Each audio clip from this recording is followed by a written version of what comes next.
আজকের দিনটি দেশ, জাতি এবং গণতন্ত্রের জন্য অত্যন্ত গুরুত্বপূর্ণ। এই আজকের দিনের জন্য আমরা গত 15-17 বছর যাবৎ আমরা লড়াই করেছি। সেই কাঙ্ক্ষিত নির্বাচন আজকে অনুষ্ঠিত হতে যাচ্ছে। এই নির্বাচনে আমি একটু আগে আমার যে নিজের কেন্দ্র ধারা উচ্চ বিদ্যালয়ে আমার পরিবারকে সাথে নিয়ে আমি আমার ভোটাধিকার প্রয়োগ করেছি। এই দেশের মালিকানা আমি নবায়ন করলাম।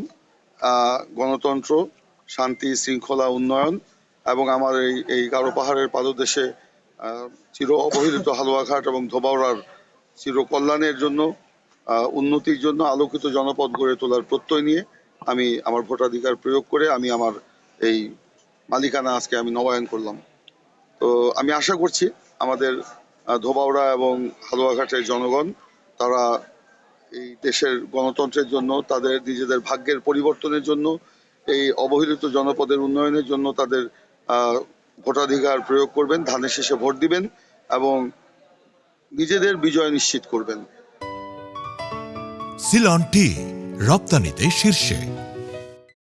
আমি প্রশাসনের প্রতি আহ্বান জানাবো যে শান্তি শৃঙ্খলা মতো যাতে আমাদের এই নির্বাচনটি সুষ্ঠুভাবে অনুষ্ঠিত হয়, জনগণ যেন ভোটের অধিকার প্রয়োগ করতে পারে, এখানে কোনো জাল ভোটে যেন কোনো ছড়াছড়ি না হয়, কালো টাকার প্রভাব যেন এখানে না থাকে এবং সকলেই যেন উৎসাহ উদ্দীপনার মধ্য দিয়ে, আমি সকাল থেকে যেটা দেখছি সেটা যেন একদম ফলাফল ঘোষণা পর্যন্ত সেটা যেন অব্যাহত থাকে, প্রশাসনের পক্ষ থেকে সেই উদ্যোগটা যেন থাকে। তো পরিশেষে আমি আপনাদের প্রতি আহ্বান জানাবো, মিডিয়া আমাদের এই নির্বাচনের সুষ্ঠু নিরপেক্ষ করার ক্ষেত্রে বা উৎসবমুখর করার ক্ষেত্রে তারা একটি ভূমিকা পালন করেছে, তারাও তাদের ভূমিকা যেন অব্যাহত রাখে। আমি আপনাদেরকেও ধন্যবাদ জানাচ্ছি। এখন পর্যন্ত কোনো অভিযোগ আছে আপনার এই 3 ঘন্টা হয়ে গেল? আমি সকাল থেকে হালুয়াঘাট পৌর শহরের প্রায় 5টি ভোট কেন্দ্র আমি পরিদর্শন করেছি। ষষ্ঠ আমি এখানে ভোট দিতে আসলাম। এখানে সেরকম ধরনের কোনো কিছু নাই, শুধু একটা গার্লস স্কুল কেন্দ্রে আমাদের প্রতিদ্বন্দ্বী প্রার্থীর পক্ষে একজন ব্যক্তির অযাচিত হস্তক্ষেপ, বিভিন্ন কারণে ওখানে একটু উত্তেজনা আমি লক্ষ্য করেছি। তো আমরা আশা করব সে উত্তেজনাও থাকবে না, সকলে মিলে আমরা এখানে একটি সুষ্ঠু নিরপেক্ষ ভোট প্রয়োগ করতে পারবো। ভোটার উপস্থিতি আসলে কেমন দেখছেন? সন্তোষজনক? এখন পর্যন্ত সন্তোষজনক।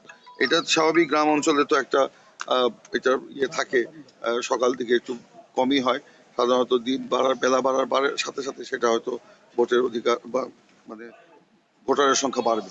আমি সেখানে গিয়ে ঘটনাটি শুনেছি, এটা অত্যন্ত দুঃখজনক ঘটনা। বিষয়টি আগের যে ঘটনা সেটা আপনারা বলছেন না, আগের ঘটনাটাও আপনাদেরকে জানতে হবে। তার সার্বিক বিষয়টা আমি জেনে পরে আমি আপনাদেরকে ব্যাপারে ব্রিফ করবো। তবে যেটাই ঘটেছে এটা দুঃখজনক এবং উনি তো ওখানে কোনো দলের এজেন্ট না, উনি একজন ভোটার।